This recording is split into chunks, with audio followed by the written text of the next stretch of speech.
आज हम सीखेंगे थैंक यू के रिप्लाईज। तो देखते हैं, इंग्लिश सीखने के लिए शब्दों का होना ज़रूरी नहीं है, सबसे ज़्यादा ज़रूरी है सिचुएशन को समझना।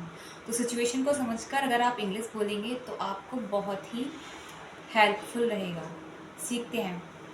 जब जब कोई आपका नेबर आपकी मदद करता है। Hi everyone, today we will learn that how to replies of thank you. So let's understand some better alternatives to reply thank you. Don't say always just welcome. Learn these alternatives. First is mention note. इसका मतलब है कोई बात नहीं। जैसे अगर कोई आपकी मदद करता है ऑफिस में या फिर कहीं, अगर कोई नेबर आपके पौधों में पानी दे रहा है तो उसका रिप्लाई होगा, आप कहेंगे थैंक यू, नेबर का रिप्लाई होगा हैप्पी टू हेल्प, मतलब मदद कर कर खुशी हुई। अगर सिचुएशन ऐसी है कि कोई इंसान, जैसे कोई किसी लड़की की किताब गिर जाती है, अगर कोई लड़का उसे उठा के देता है तो वो कह सकती है रिप्लाई में, वो कहेगी थैंक यू। बट यहाँ पे लड़के का रिप्लाई होगा it was nothing, it's nothing, मतलब कोई बात नहीं। इट्स नथिंग, इट्स नथिंग, अरे कोई बात नहीं। अगर सिचुएशन ऐसी है कि कोई कोई अगर दो दोस्त हैं और एक का काम स्कूल में, मतलब कोई इस ऑफिस में अगर आपका कलीग आपका काम कर देता है तो आप वहाँ पे बोल सकते हैं thank you,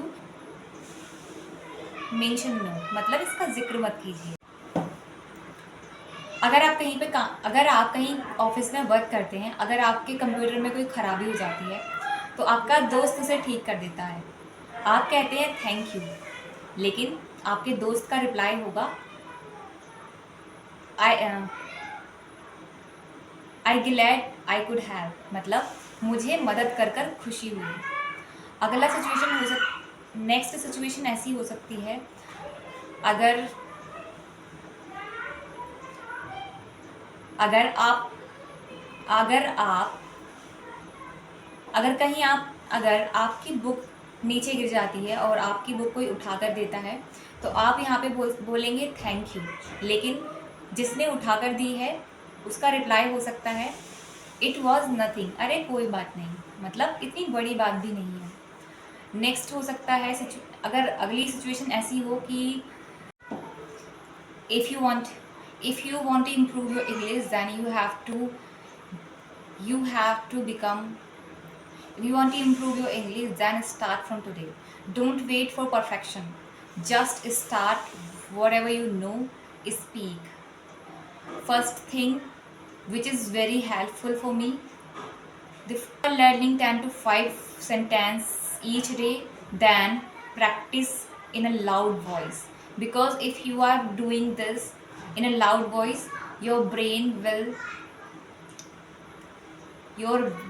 will become comfortable. I can trust you, I cannot trust you, can I trust you? She can make food, she can not make food, can she make food? We can improve together, we can not improve together, can we improve together? So in this way there are lots of sentences you can use in your daily life. So firstly, learn the structure of the sentence and try to make 10 to 15 sentences of each structure, and listen any English podcast, or you can listen whatever you are listening every day. You have to understand the words whatever you are listening. So if the words are very difficult, then please note it down in your diary, and search on Google that what are the meaning of these sentences, and write them in your copy or in your diary as well.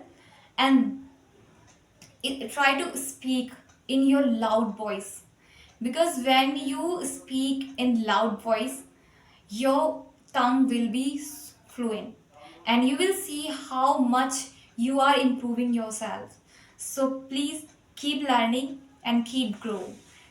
Thank you. I have heard many persons are saying